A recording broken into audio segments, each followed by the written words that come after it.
Let's go ahead and show you how you can parse JSON outputs within Microsoft Copilot Studio so you don't have to pass this stuff to a flow and do it there, ultimately boosting performance.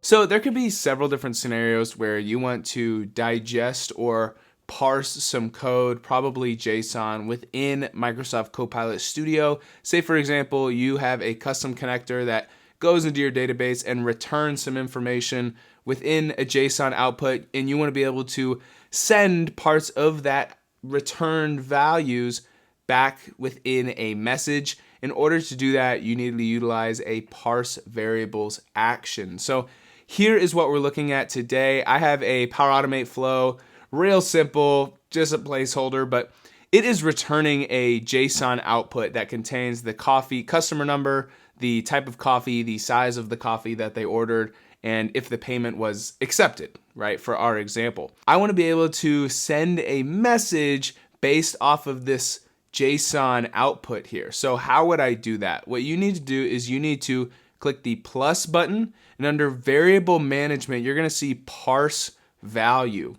Now, what the parse value does is basically takes the code that you pass it and breaks it out into the individual components. So in my scenario, I can then, after I parse this output, I can then call specifically, I can call out for just the customer name, or I can call out for just the coffee, or I can call out for just the size. That's effectively what the parse variable action is doing. The parse value, what do I want it to parse? I want it to parse the order output, right? Coming directly from wherever that is coming from you.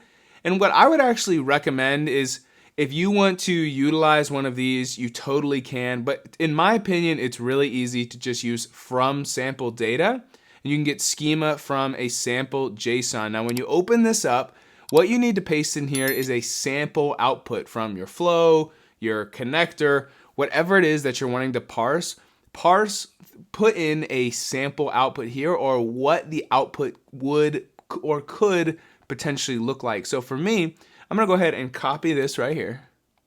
And if I paste this in here, even though it doesn't necessarily know what these values are, because these are from my Power Automate flow, it still is going to understand, okay, we have a customer name variable, a coffee variable, a size variable, and a payment accepted variable.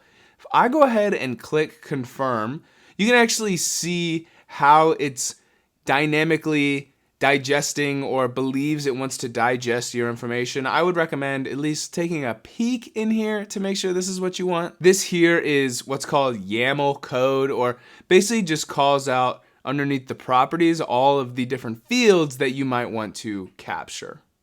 So now that I've gone ahead and created my schema, I can now I need to create a new variable where I can save these outputs. Now, what I would kind of recommend is I would update this name to be, parsed output, or in my scenario, I might want to call it parsed order output, because that's what I'm passing into it. Ultimately, you can call this whatever you would like, but I'm going to go ahead and call it that. Now, how do I refer back to these individual components directly within my Copilot, like say, add this variable into a message? So you can now, I'm going to go ahead and create a send a message node. And if I go ahead and click on the insert variables here, you'll see that we now have the parsed order output. We have the coffee of the parsed order output. We have the customer name, we have the payment accepted, we have the size. Here are all of the different components that are coming directly from this parsed order output. I went ahead and just skipped the boring parts for you. I went ahead and said, hey, I want to order a large black coffee, and this here where it's responding with my name is the parsed order output, is this message here.